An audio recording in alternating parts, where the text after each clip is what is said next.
வாழ்க வையகம், வாழ்க வையகம், வாழ்க வளமுடன். குரு வாழ்க, குருவே துணை. அருள்நிதி பேராசிரியர் அன்பழகன் திருவண்ணாமலை. அனைத்து அன்புள்ளங்களுக்கும் வாழ்க வளமுடன். குருவினது ஒரு பாடலை நாம் இன்றைக்கு சிந்திக்கலாம். பற்றற்ற வாழ்வு என்ற தலைப்பிலே குரு தந்திருக்கக்கூடிய கவியை நாம் சிந்திப்போம்.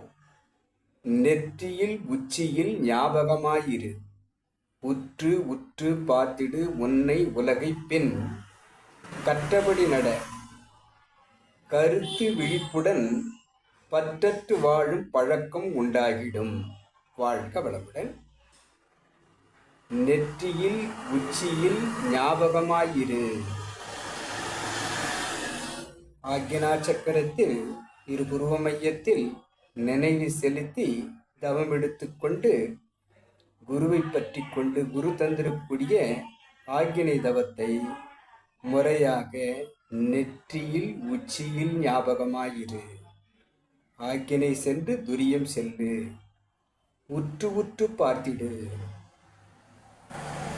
இந்த தவமுறைகளில் மனதை செலுத்தி எது ஒன்றையும் பரிச உணர்வாகவோ அல்லது சுவை உணர்வாகவோ அல்லது முகர்தல் உணர்வாகவோ அல்லது பார்த்தல் உணர்வாகவோ அல்லது கேட்டல் உணர்வாகவோ அனைத்தையுமே உற்று உற்று பார்த்திடு உன்னை உலகை பின்.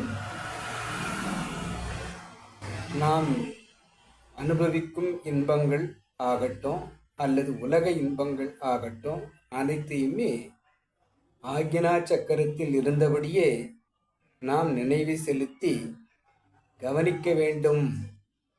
கற்றபடி நட கருத்து விழிப்புடன்.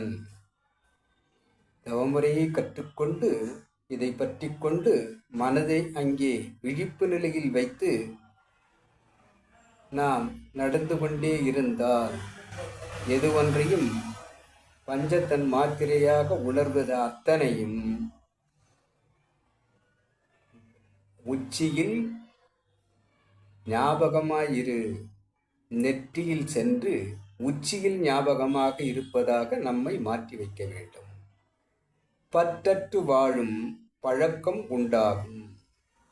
அவ்வாறு பற்றற்ற வாழ்வு வாழும் பழக்கம் நமக்கு பழக்கமாகிவிட்டால் இந்த ஞானம் நமக்கு கைவரப் பெற்றால் இறை இணைவு நமக்கு கிட்டும். இதைத்தான் இன்னொரு பாடலில் வென்றிடுவாய் புலனைந்தும் வெற்றியே என்று குறிப்பிடுவார். ஒன்றி புள்ளியாய் ஒடுங்கி நீ இரு, அன்றி விரிந்திடின் ஆராய்ச்சியோடு இரு. நின்றிடுவாய் அகண்டாகாரம், வென்றிடுவாய் புலனைந்தும் வெற்றியே என்று குரு அவர்கள் கூறியிருப்பதை நாம் சிந்திக்கலாம். ஆக ஒன்றி புள்ளியாய் ஆக்ஞா சக்கரத்தில் ஒடுங்கி அறிவு செல்களில் அந்த குண்டலினி தெய்வீக மகாசக்தி அழுத்தத்தை தருவதாக உச்சியிலே ஞாபகத்தை செலுத்தி நாம் துரியதவம் இயற்ற வேண்டும். உற்று உற்று பார்த்திடு. ஆக்கினையும் சரி துரியமும் சரி இவ்வாறு உற்று உற்று பார்க்க பழகிக்கொள்ள வேண்டும். உன்னை உலகை நமக்கு உள்ளும் சரி புறமும் சரி இவ்வாறு கவனிக்க நாம் ஆரம்பித்தால் இதை பற்றி கொண்டு கற்றபடி நட. அவ்வாறு நடந்தால் கருத்து விழிப்புடன் மனம் விழிப்புடன் செயலாகும். ஆழ்மன தியானமாக அது செல்லும்போது பற்றற்று வாழும் பழக்கம் உண்டாகிடும். பற்றற்று வாழும் பழக்கம் என்று பார்க்கும்போது உதாரணமாக சுவைக்காக சாப்பிடாமல் பசிக்காக சாப்பிடுவதாக சுவை உணர்வை நாம் மாற்ற வேண்டும்.